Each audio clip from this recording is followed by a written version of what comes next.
ஒரு இன்டெலிஜென்ட் மேன்ட்ட 3 மூட்டை இருக்கான். அந்த 3 மூட்டையிலையும் 30 மாம்பழம் இருக்கான்.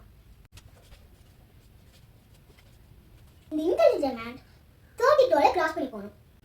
ஒரு டோலுக்கும் ஒரு மூட்டை வச்சிருந்தா ஒரு மாம்பழம் கொடுக்கணும், 2 மூட்டை வச்சிருந்தா 2 மாம்பழம் கொடுக்கணும், 3 மூட்டை வச்சிருந்தா 3 மாம்பழம் கொடுக்கணும். இந்த மேன் 3 மூட்டை வச்சிருக்காரு. அதனால 3 மாம்பழம் தந்தா போதும். ஃபர்ஸ்ட் டோல்ல 3 மாம்பழம் கொடுத்தாச்சு. அதனால ஃபர்ஸ்ட் மூட்டையில வந்து 27 தான் இருக்கும்.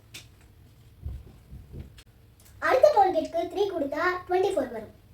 இப்படியே 3 3 கொடுத்துட்டே இருந்தா 10th டோல்கேட்ல 0 வரும். இப்போ 10th டோல்ல இந்த மூட்டை 0 ஆகிடுச்சு. ஸோ இந்த மேன் கிட்ட ஒரு மூட்டை காலி ஆகிடுச்சு. அதனால 2 மூட்டை தான் இருக்கு. இப்போ நம்ம 2 மூட்டை இருக்கிறதுனால 2 மாம்பழம் கொடுத்தா போதும். ஸோ 30ல 2 போச்சுன்னா 28 வரும். நெக்ஸ்ட் 28ல இருந்து 2 கொடுத்துட்டோம்னா 26 வருது. ஸ்டெப்பை இப்படியே ரிப்பீட் பண்ணணும்.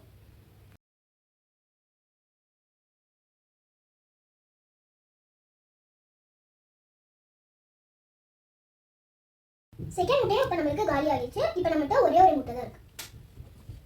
ஒரு முட்டை வச்சிருந்தா ஒரு மாம்பழம் கொடுத்தா போதும். 31 போச்சுன்னா 29.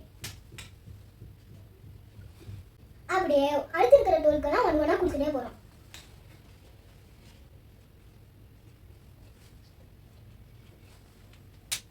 ஸோ ஃபைனலா இன்டெலிஜென்ட் மேன்கிட்ட 25 தான் இருக்கு. அப்போ மொத்தமாக 25 தான் ஆன்சர். தேங்க்யூ.